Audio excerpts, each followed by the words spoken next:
కానీ నువ్వు మొరకూడదు, సరేనా?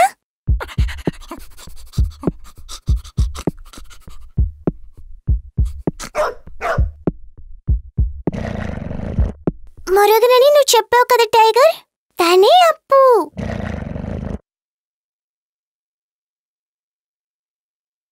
బాగున్నావా టైగర్? తనని చూసి కోపడకు టైగర్. ఒక చెట్టు నా మీద పడ్డప్పుడు తనే నన్ను కాపాడాడు.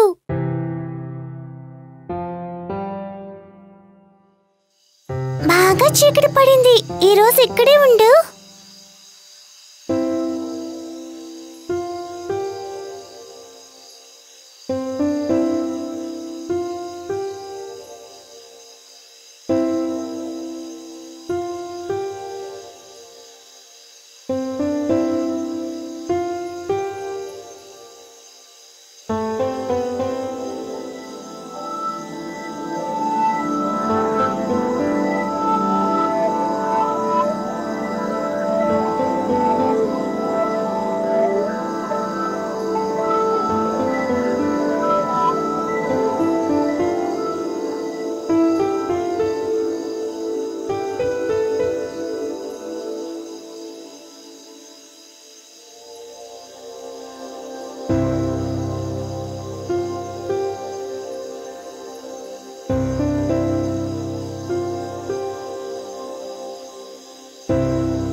అవును, నువ్వెవరు?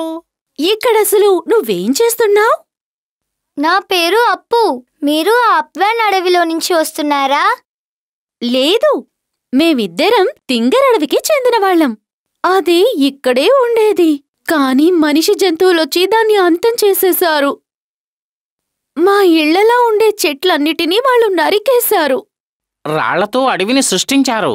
ఇప్పుడివేమో వాళ్ల ఇళ్లట. అందువల్ల మేం వాళ్ళ ఇంటిలోనే ఉంటున్నాం. మీరందరూ కలిసి మా అడవిలో ఉండొచ్చు కదా. ఈరోజు నేనక్కడికి తిరిగి వెళ్తున్నాను. అవకాశమే లేదు. ఇప్పుడు ఇది నా అడవి, నేనే ఇక్కడ రాజుని. ఈ రాళ్ల అడవిలో మొదటి జంతువుని నేనే. ఇక్కడ నేనే పాలిస్తాను. అతి త్వరలో నేను మనుషులను కూడా పాలిస్తాను. ఇదిగో చూసావా, ఇకపై నీళ్లను వెతుక్కుంటూ తిరిగే పనే లేదు.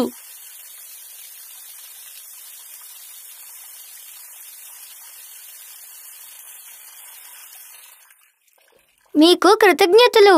నాకు ఎంతో దాహంగా ఉండింది. ఇదిగో ఇదే నా నీటి తొట్టె.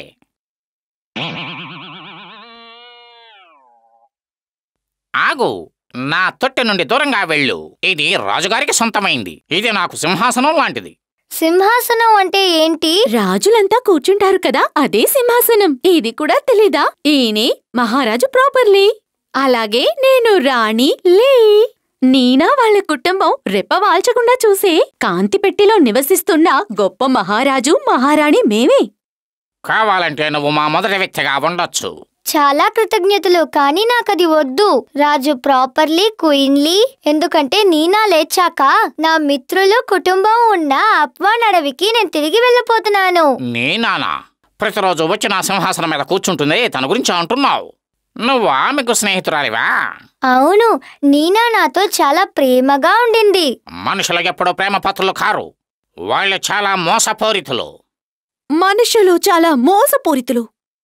మనుషులు మోసపూరితులు. మోసపూరితులు మనుషులు. మనుషులు మోసపూరితులు. మోసపూరితులు మనుషులు.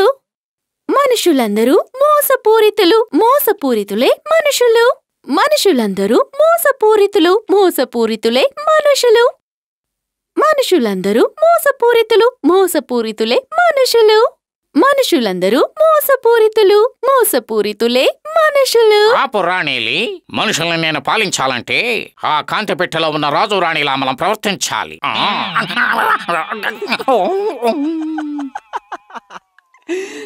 అప్పు,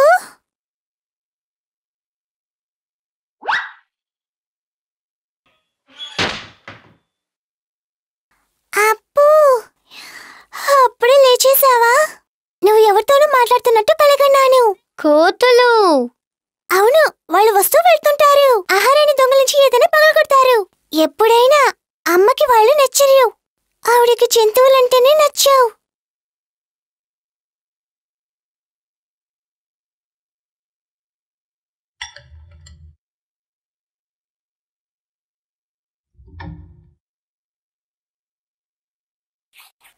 నువ్వు ఏం చేస్తున్నావు?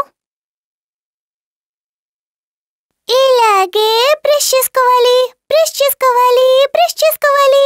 పళ్ళు తోమాలి, పళ్ళు తోమాలి. ఇలాగే రోజు బ్రష్ చేయాలి. ఇలాగే నువ్వు పళ్ళు తోమాలి, పళ్ళు తోమాలి, పళ్ళు తోమాలి. ఇలాగే నువ్వు పళ్ళు తోమాలి, పళ్ళు తోమాలి, పళ్ళు తోమాలి. ఇలాగే పళ్ళు తోమాలి, పళ్ళు తోమాలి, పళ్ళు తోమాలి. పొద్దున్న లేచిన వెంటనే. అవును, చివరి పదం నీకెలా తెలుసు? నువ్వు స్కూల్కి వెళ్ళలేదు కదా. నువ్వు పాడేటప్పుడు నేను విన్నాను, కానీ ఇంకా నేను ఆ పదాన్ని పాడలేదే. నీ మనసులో ఉన్నది నా చెవులో వినపడ్డాయి. క్షమించు, కొన్ని సమయాల్లో నేను ఇలాగే చేస్తాను. ఇప్పుడు నేనేం ఆలోచిస్తున్నానో నీకు తెలుసా? తెలీదు, నేను ఎప్పుడూ అలా చేయలేను. ప్రయత్నించు.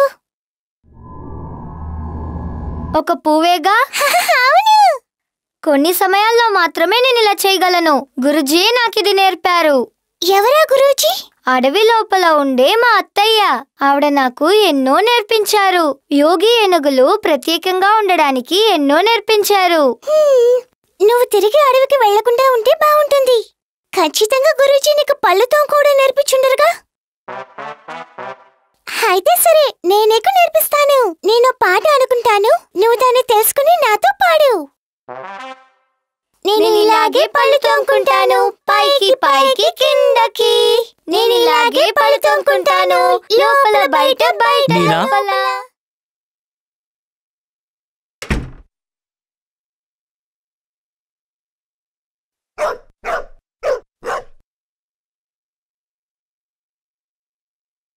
లోపల ఏం చేస్తున్నావు?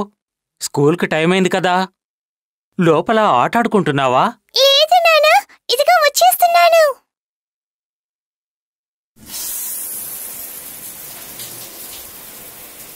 వర్షం వస్తోంది.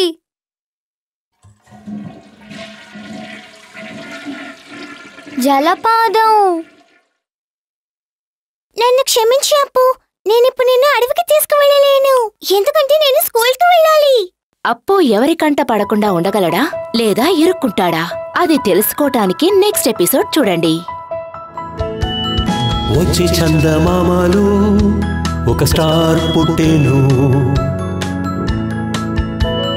చీకటి తొలగేను, భయం పోయేను.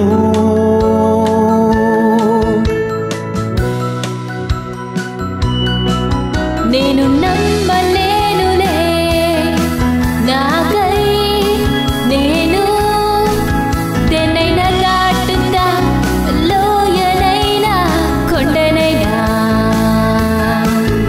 కొండ మధ్యలో మది పాడెను, కన్న కలలన్నీ ఇక నిజమవుతాయి.